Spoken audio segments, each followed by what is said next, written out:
একবার জনক পয়সাওয়ালা ভক্ত আশ্রমে এসেছেন। তিনি শ্রী শ্রী ঠাকুরকে একখানা সুপার ফাইন শান্তিপুরীর ধুতি নিবেদন করে প্রণাম করলেন।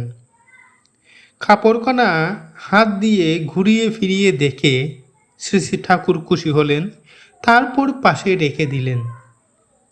একটু পরে আশ্রমের একটি ভাই প্রণাম করতে এলেন। তাকে ওই কাপড়খানি দিয়ে শ্রী শ্রী ঠাকুর বললেন, এই নে পড়িস। বস্ত্রদাতা ভক্তটি অন্যান্য অনেকের সঙ্গে সামনেই বসেছিলেন।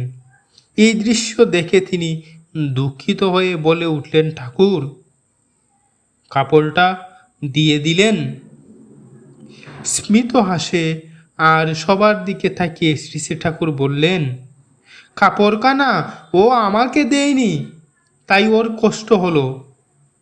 এই অল্প কটি কথার ভিতর দিয়ে কত কথাই না বলা হয়ে গেল। কাপড় যদি তুমি আমাকেই দিয়ে থাকো, তাহলে সে কাপড় তো আমার সম্পূর্ণ অধিকার।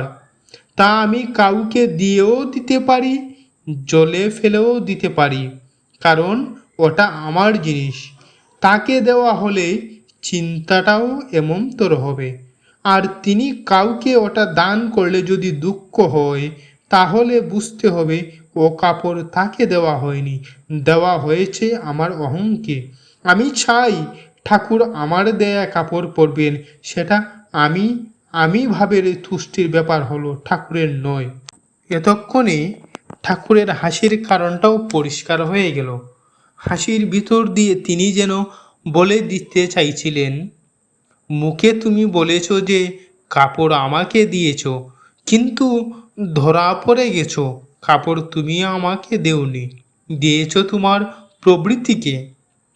তাই ঠাকুর বললেন, পূজা মানে বর্ধনা, অর্থাৎ অনুশীলনের ভিতর দিয়ে আরাধ্যের গুণরাজি নিজের ভিতর বাড়িয়ে তোলা, তার মনের মতো করে নিজেকে গড়ে তোলা, আর তাই প্রকৃত ঠাকুর পূজা।